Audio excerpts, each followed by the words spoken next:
Hello guys, full time in Vienna. Arsenal have won 2-1 and this is a very special edition of On the Whistle because I'm actually joined by a very special guest. He wasn't playing tonight, you saw him tweeting during the match. Really pleased to say welcome to my co-host tonight, Mesut Ozil. Not really, it's just my wife. That was surreal, wasn't it? I don't know if you. Well, I was just. I don't know if you were watching it on telly. Where else were you watching it? Unless you were in Vienna with a few thousand fans. The surreal episode of Mesut Ozil tweeting during the match, offering 4 options for man of the match at the end.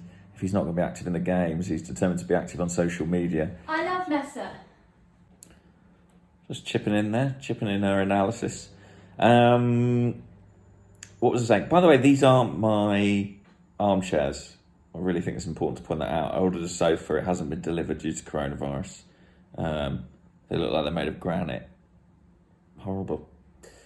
They sent these as replacements until we get the real sofa. Anyway, Arsenal fell behind. A mistake at the back. First half, really not a lot to say about it. I suppose we could talk about the starting lineup. Mikel Arteta continued his trend of sort of playing Arsenal's most advanced striker on the left-hand side. It was Eddie Nketiah this time. Lacazette through the middle. I don't think that combination worked at all. Thomas Partey started in central midfield and he did impress in the early stages. Cedric Soares was playing at right back, trying to get involved in the final third on the overlap. Anyway, we did not create a lot of opportunities despite having quite a lot of possession. Partey and Gabriel looked good. Arsenal looked like they had a solid defensive spine, but apart from that, it was more of the same, quite uninspiring in attack. In the second half, we fell behind. Bernd Leno gave the ball away. Listen, some people look at David Luiz and say, did he give it to Leno in a difficult position? Was El Neni available? Was Partey available? Could other players have given Leno an alternative option? And to be honest, I need to see it again to make sure. But Leno's footwork generally on the night, I thought, was not great. Interesting that he played the game. I think he'll play all the Europa League group stage games. I think that tells you he's the definitive number one. It tells you they don't have a huge amount of faith, I think, in Renarson as well, which, given his background and his pedigree, is probably not hugely surprising.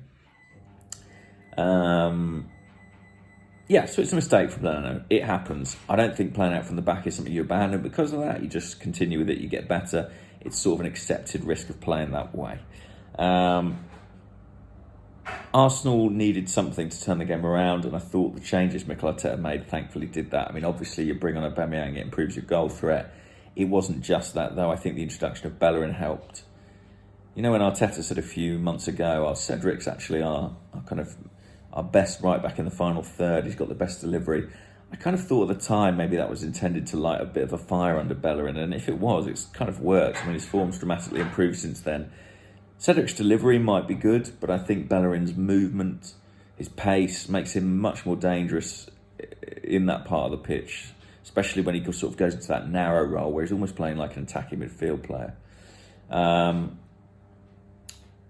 Aubameyang scores the winner, Luiz gets the header, decent Pepe free kick. We get there in the end. Look, it wasn't a game that suddenly unlocked Arsenal's attacking potential, but then maybe with this much rotation in the side, that was a bit unrealistic. I don't think we learned a great deal about most of these players. Bukayo Saka, again, was impressive. It's a little bit troubling how reliant on him we look at times for creativity. El Neni made a really good pass in the build-up to the second goal. Not the first time he's done it this season either. I think he's really showing his value as a squad player. But yeah, I mean, the real major positives that come away from it are Partey and Gabriel, who have added physicality and a confidence on the ball. I thought you saw from Partey tonight, he showed a willingness to look forward, to be positive in his approach to the game. His defensive instincts are very, very sound, and I'm looking forward to seeing him in the Premier League.